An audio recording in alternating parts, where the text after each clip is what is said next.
So you know the Passion narrative, right? What happened? Okay, I mean, it might have been a long time, so let's just go over some of the Passion narrative.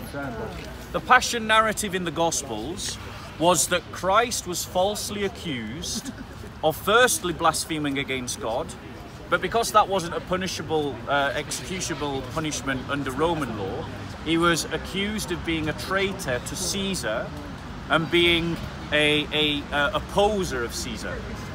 So this led to his execution on false charges.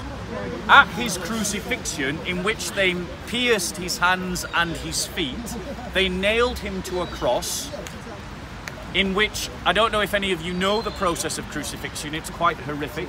You don't die through blood loss, you die through asphyxiation.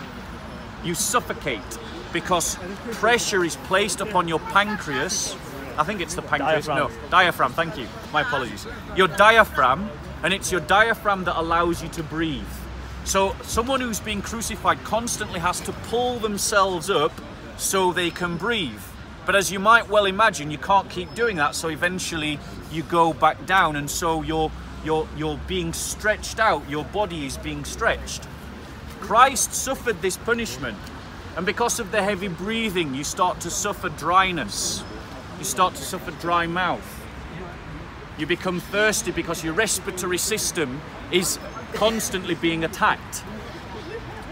And this is the description that we're seeing here, a man whose hands and feet are being pierced, who is suffering from dry tongue, dry mouth. His joints are being pulled out because as you push yourself up and pull yourself up, you're exerting pressure on your joints, your elbows, your arms. Your rib cage is being exposed because you're stretching your skin across your body as you hang down.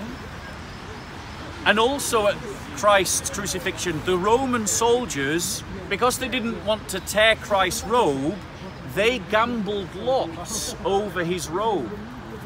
They drew lots over who could have it.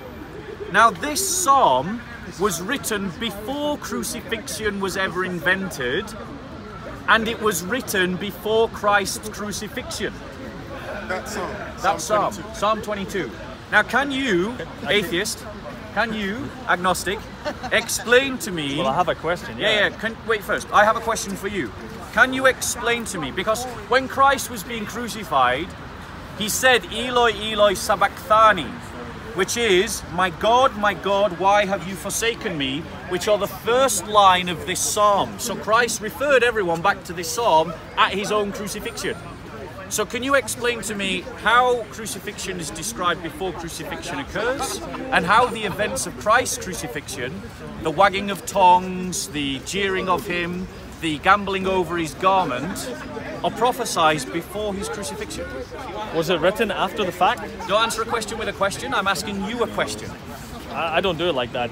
I obviously don't have as much knowledge as you do about it, so I have to ask questions. Okay, It's simple as that. So I'll tell you again. This psalm was written hundreds of years before Christ, and it was written hundreds of years before the crucifixion was invented. That's the bit I don't understand. Like, I'm genuinely asking. Like, I actually just want to know. Like, so you're saying this psalm, it was written before all this happened? Yes. By who? Why? By the psalmists in David's court. But they were making prophecies about somebody that wasn't No, born in yet, their or... minds they were putting together canticles in praise of God. Right. But as Christians we believe... Before Jesus was there? Yes, right, absolutely. Okay. As Christians we believe that the Holy Spirit infused the words of men with divine revelation. Right. And so that there are many passages in the Old Testament that point forward to the Messiah.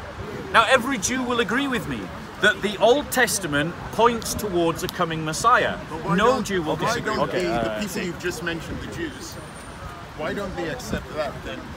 And that's pointing to Jesus. Well, before we move on to a separate question, I'd like both of you to deal with the question I'm now posing to you. Well, my question goes deeply, is basically the same line as his. You said that it was written before this happened to Jesus, and my question was going to be, well, who wrote it and how do we know it's Which I've answered. Yeah, but you didn't give a name. You just said it was the psalmists in they're not named.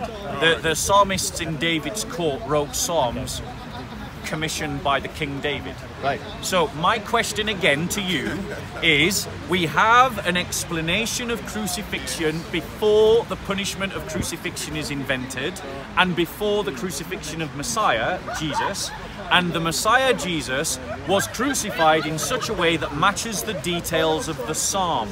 But there were also So I would people- ask you first, my question to you, how? I don't know. Coincidence? No, but notice I said I Is it- don't know, That's fine. which is intellectual honesty. Okay, so are you going back to your argument from coincidence? Well, it could be. You can make a prophecy and it comes true. Okay, It's not so precise.